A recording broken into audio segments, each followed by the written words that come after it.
On this episode of Women Connected, I'm talking with Orit Ramler-Sulik about strategies for coping with technology overwhelm. This is the Women Connected podcast, where we believe that women can improve their personal and professional lives through technology.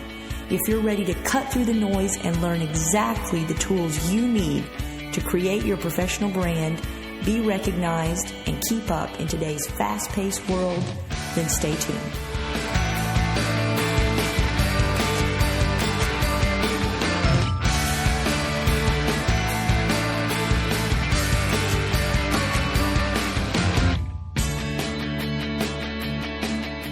Welcome to the Women Connected podcast. I'm your host, Lisa Goodgame, Program Director at TBW, where we believe that women can improve their personal and professional lives through technology. Don't forget to check our website for the show notes for all of our podcast episodes. Just go to tbwconnect.com/listen.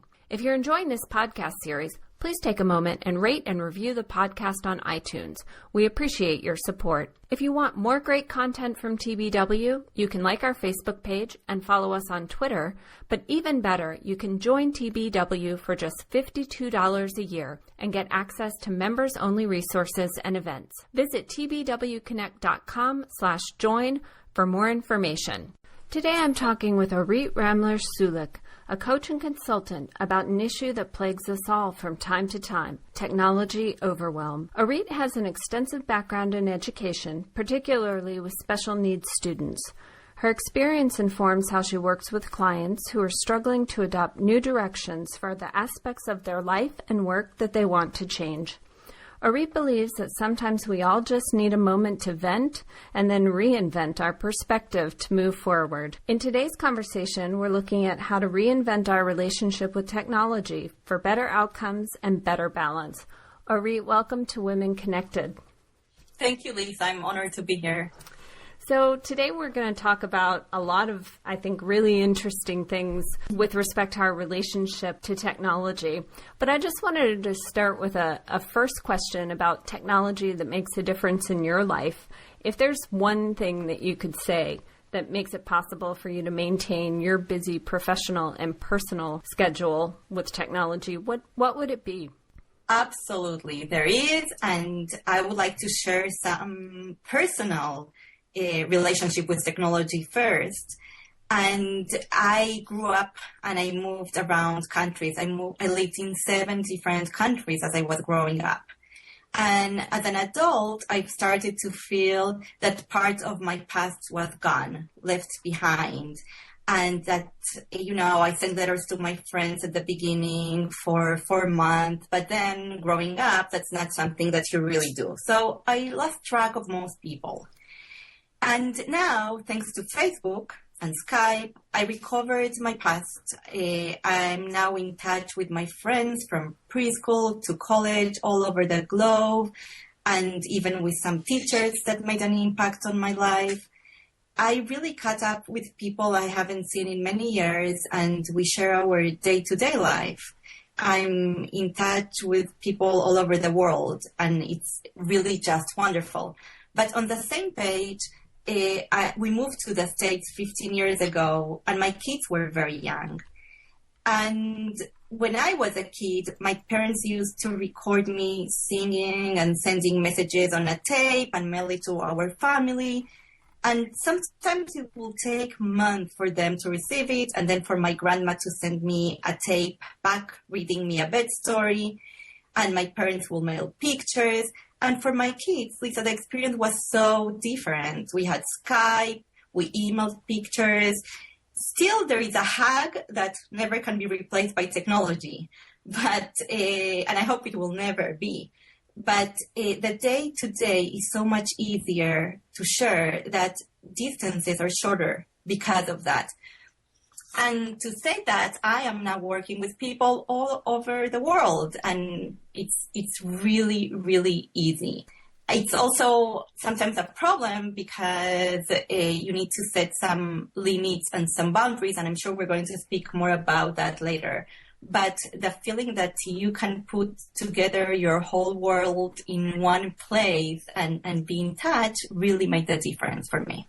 It really is just incredible how much we rely on technology now because our families and our coworkers and our clients really are all over the world. 20 years ago, I think it's very hard to imagine having the kind of relationships that we have now, sometimes where we've never even met the person that we're working with.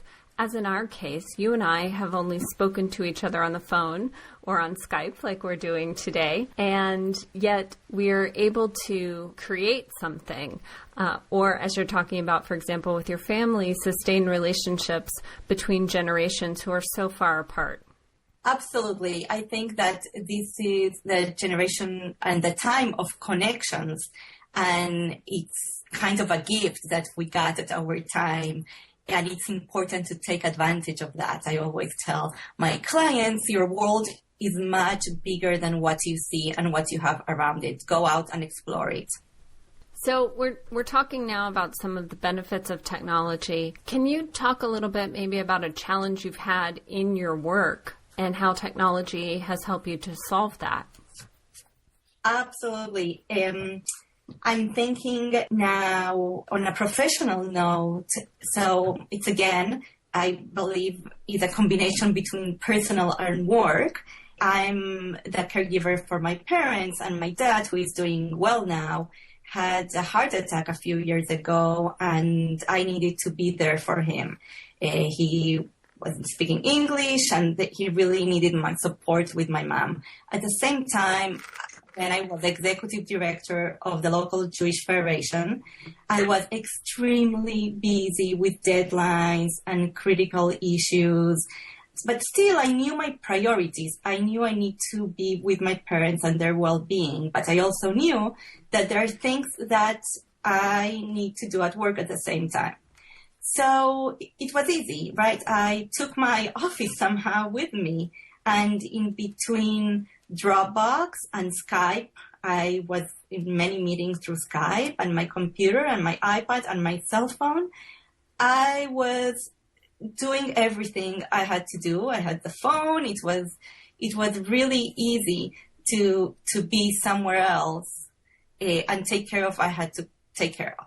At the same time, I need to acknowledge that it became very, very hard. And that's when I especially started thinking about boundaries. I forgot in the middle of the equation about myself. It was taking care of my parents, my job, my kids, my husband, everything. And I was exhausted, and I started to be frustrated, feeling as if I wasn't here or there. And I started to question what I was not doing well by doing so much, and what was the price that I was paying for the pace I was trying to follow. I had no other choice than to think how I can overcome that. And the first step for me was really the awareness of that there was something that was not working for me. And I think awareness is key in everything we do, every moment of our life. And then I decided to shift something in order to make it better. I knew that the first shift I had to do was to tell myself a different story, not the one that says I can do it all and I can be everything for everyone. And, sometimes we try to say that story to ourselves, but really, can we? So then I took some action. And because I'm a strong believer that we can't just hope that things will get better, we need to make them better. And I couldn't change my dad's reality, and family is a key value for me. So I had to do something in my work area, which is also important. But I knew that at that moment, there was something more important. So it was easier than what I thought. I just had to verbalize it, to speak with the president of the organization and explain that I need to slow down and that I need permission to put technology that is taking work to the hospital on the side and assign times to stay in touch with the office and to be on top of things, but in a limited amount. So I needed to ask for permission to do that. And I realized, based on my president's reaction, that it wasn't a permission that I needed from them. It was a permission that I needed to give to myself.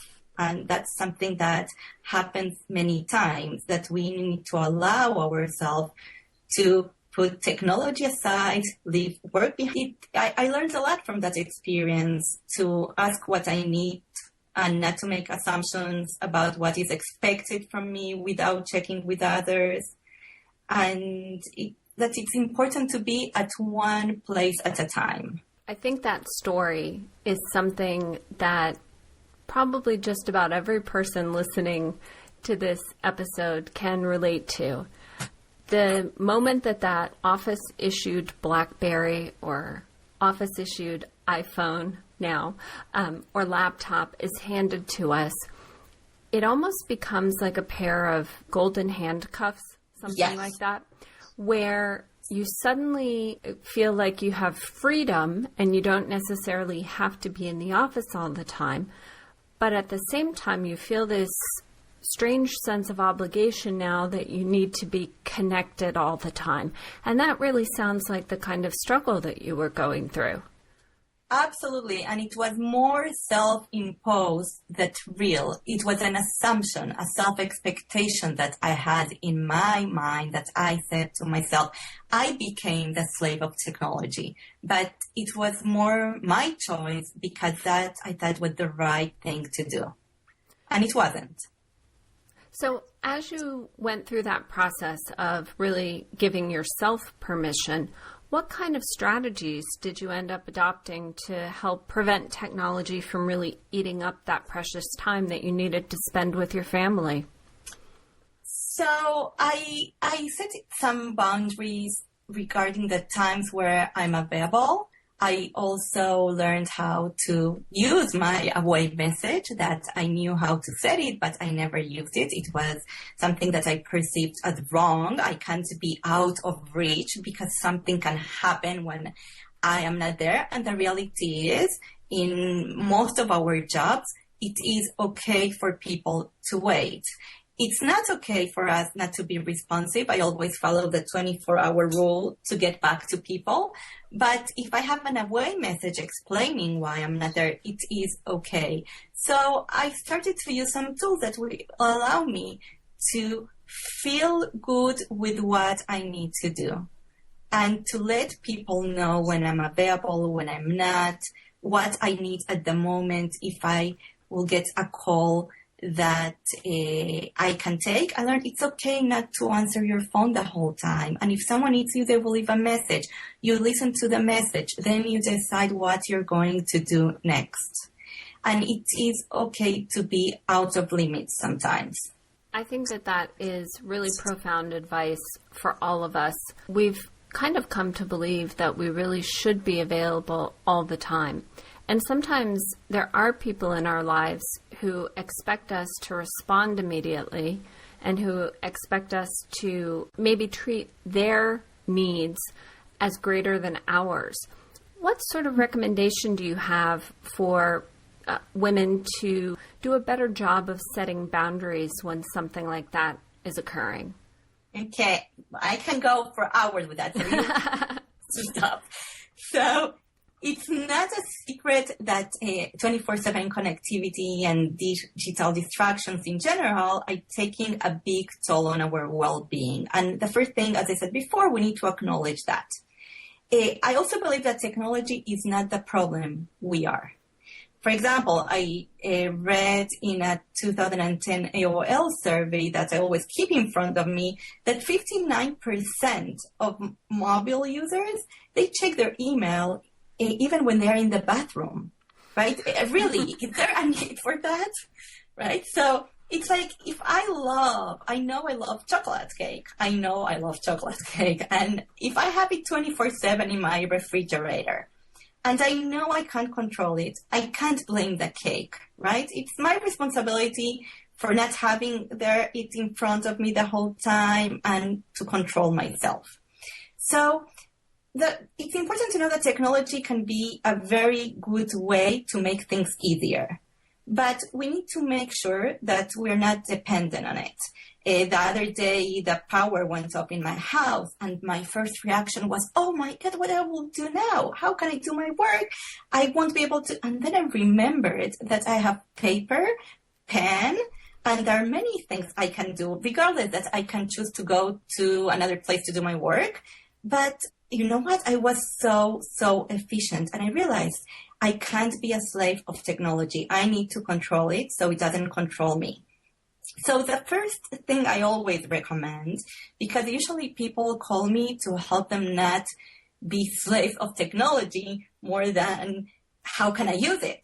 So I always recommend building your set of values, identifying them, and build a compass of values to understand what's really important to you and that you are aligned with it. So when you need to prioritize, look at your values and think, am I really aligned with what I care most?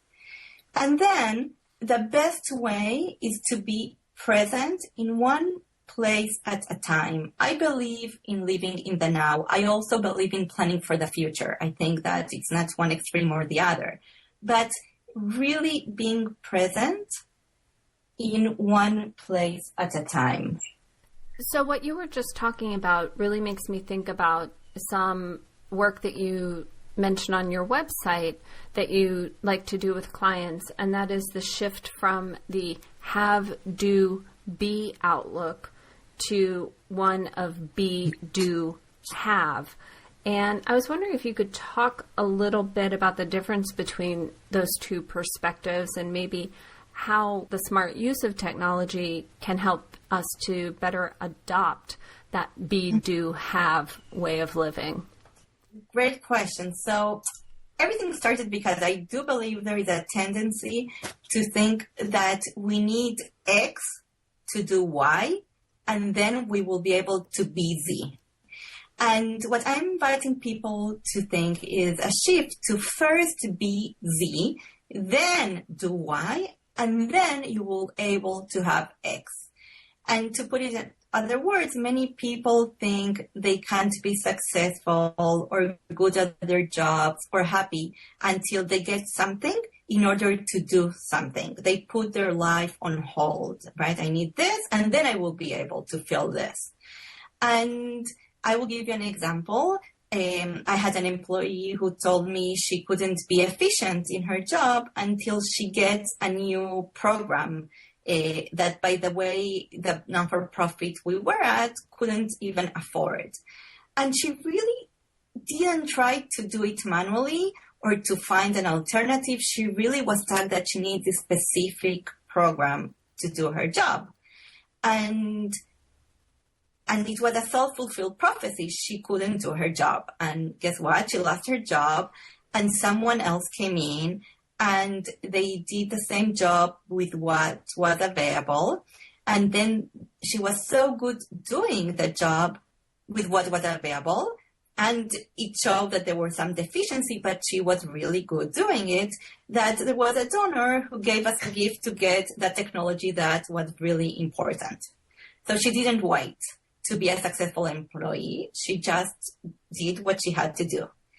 And I believe that you need to be good with what you have, even if it's not perfect. And it's like being happy with what you have, even if you can have more, or being successful in the environment you are, even if it can be better. You need to do what you need to do without any kinds of excuses. And then, only then, you will have what you need and want to have, but you need to start being and doing. It's not really about what I need and what I want, and then I need more, and then I want more, and even more. So then I will do what I need to do. I believe we need to be who we want to be, and then other things will come. And in the specific case of technology, again, we don't need to wait. We need more apps. We need more computers. We need more things to become successful and to grow my business. I always encourage people, be who you are, bring your own talents, and that's how you're going to start building the other things. and then you will have your dream job, your dream company. But don't keep putting everything on hold because you need more. I think that example that you gave of when the power went out at your house and you panicked. Yes. I'm coming back to that because I think it really relates to this be, do, have. You did not have what you really thought you needed in order to do your work that day, which was electricity and internet and connectivity. Yes. And it kind of put you in a place where you had to go, okay, who am I right this minute? What do I really need right this minute to get done? And you knew that you just needed a pen and a piece of paper to go forward.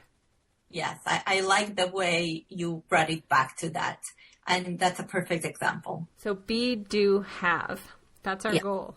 Absolutely our goal. And guess what? We will feel even better. So many of us try to be early adopters of technology. We want the next best, newest, greatest, latest thing. Even if we have an iPad, we want the iPad mini. Even if we now have the iPad and the iPad mini, now we need the iPad Air.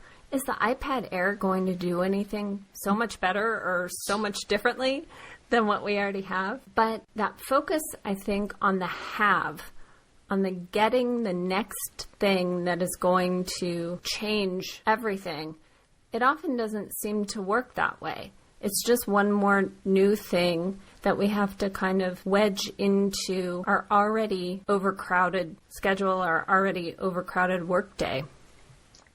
Yes, and it can even be something else that we need to take care of. So I'm not an early adopter of new technology, but I also don't wait. I really encourage everyone to be practical. We always need to be curious about what's out there, and if something is new and interesting, and if we have a good reason to adopt it. Even if the reason is, it will be fun for me, but that's a good reason, then give it a try. But not thinking that because it's out there, I need it. I don't see the need or the reason. If I don't see the need or the reason, I will wait.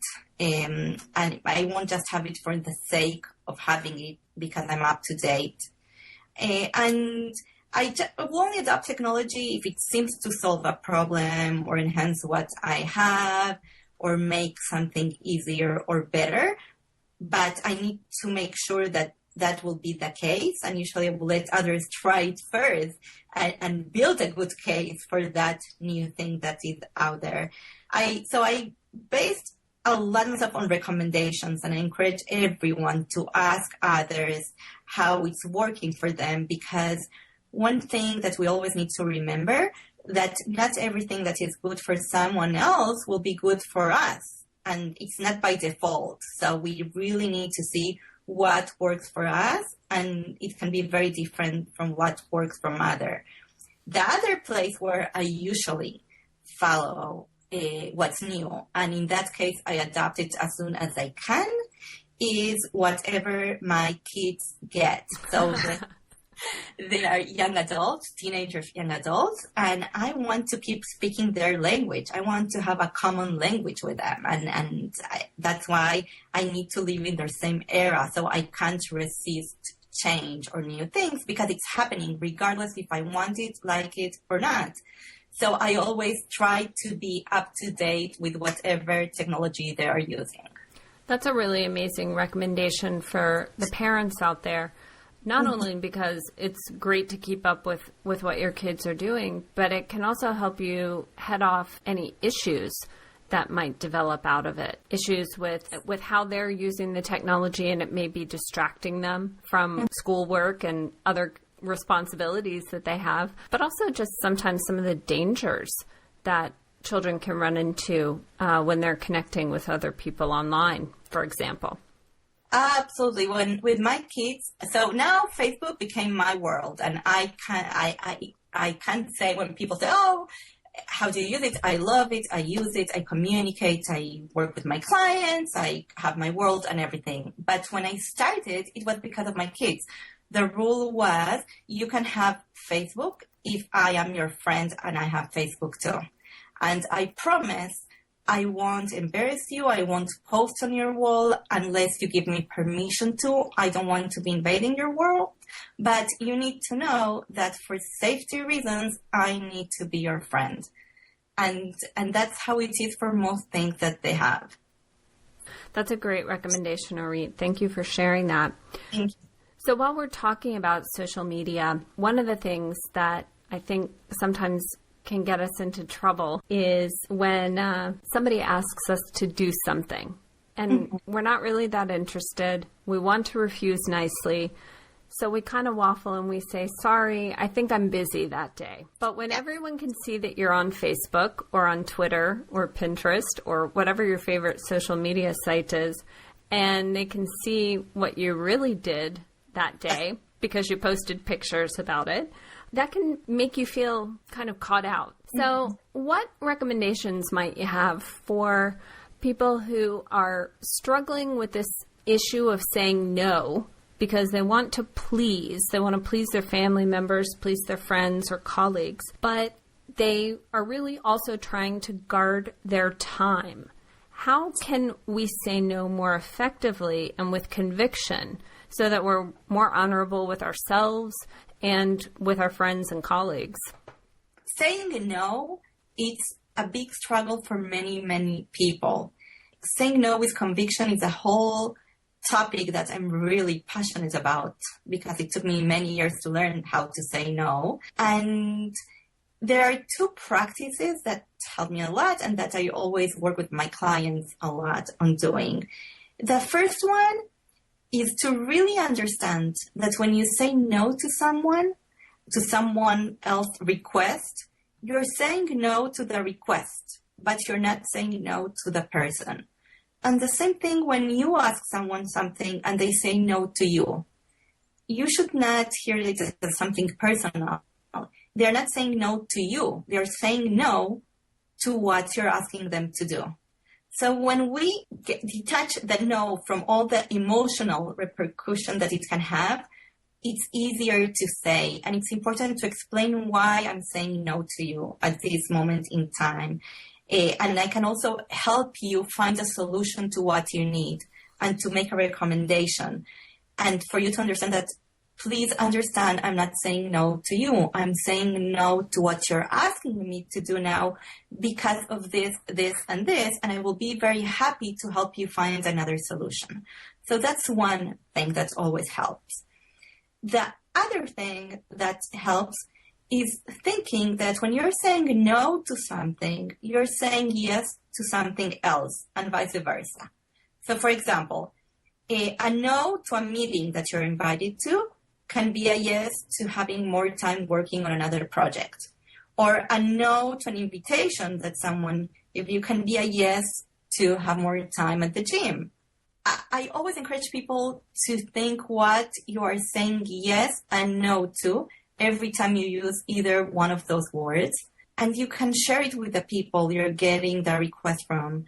And you will be surprised how understanding people are actually if you tell them, you know what, I can't do that now, or I can't do that because my kids have a soccer game, or because I didn't exercise this week, the whole week, and I'm starting to feel bad about it. Or I can't do this because I have another deadline tomorrow. And is there any other way I can help you to meet what you need? So that's a great formula that works well, and actually people appreciate your honesty and they trust that you're doing the right thing. They really value it. I really like that recommendation to shift from feeling bad about saying no. It's almost like saying no with grace. You can say no and then still find a way to be helpful. So we've come to the end of our time here, and I just wanted to wrap up, I guess, with a final question. And that's to ask if you have any recommendations or suggestions for women who may be nervous about adopting something new, Or on the flip side, may be nervous about taking the step to set the boundaries that we've been talking about today to manage the overwhelm that they might be feeling. Beautiful. So you remind me today, I read in Seth Godin a blog that he wrote that most of the things we avoid are avoided because we are afraid of being afraid. And actually, I have it here in front of me because I wrote it down. I love that. And it is just true. We are afraid of being afraid, or we are overwhelmed just by the afraid of being overwhelmed. So we just avoid it. And the first thing to do that I would say is to acknowledge that it is normal to feel nervous about the unknown. But having said that, it is not okay to avoid things because of that normal feeling. We just need to think about all the technology and tools that we are already using without even giving it a second thought. So we drive, we use smartphones, we use a microwave, a GPS. We're constantly using technology and we don't think about that because that's how technology, that when we adopt it, that's how it will feel after a while. We will use it and then we don't even notice that we're using it. So technology can seem intimidating at first, but the technology that we want to adopt is in most cases designed to make our life easier and enhance what we already have today. So technology that we're looking into is consumer friendly and very, very intuitive. I would say that 99% of the times we assume it is more complicated than what it is. So I just encourage everyone to be aware of their assumptions that are not necessarily a fact. And I would recommend really to delete from our minds another assumption, a myth, that internal voice that we have that says, I'm not good with technology. I'm not good with technology. And again, remember all the things that you are already doing with technology and take baby steps that are very helpful and take the time to explore, to be curious, to play with it, to have fun with it. Nothing can be mastered without practice and more practice and more practice. And I always invite everyone to think about themselves as constant learners. And that's a gift that we have of human beings, of learning and learning. And the one last thing that I want to say is when you need, ask for help. That's an important thing to do. Ask for help how to use technology. Ask for help when you're feeling overwhelmed. There are so many more resources out there that you can think of. And the only thing you need to do is to ask for help. Orit, you have shared so many wonderful ideas with us today, and I'm so sorry that we've run out of time because there are a million other topics that you and I had planned to discuss today. So we will share maybe some of those additional tidbits in our show notes for this episode. Sure. And I just want to thank you again for being such an insightful and thoughtful guest today. It's really been lovely having you on the podcast. Thank you, Lisa. I enjoyed it a lot, and I hope that we will have an opportunity to continue another time. It was really wonderful. Your questions were an insight by themselves, so thank you for asking them. Oh, my pleasure. Take care. Bye-bye. Take care. The Women Connected podcast was brought to you by TBW and the TBPW Foundation, underwriter of many of our training and leadership development programs. For more information about TBW membership and our upcoming programs, please visit our website at tbwconnect.com. We hope you'll join us next time on Women Connected.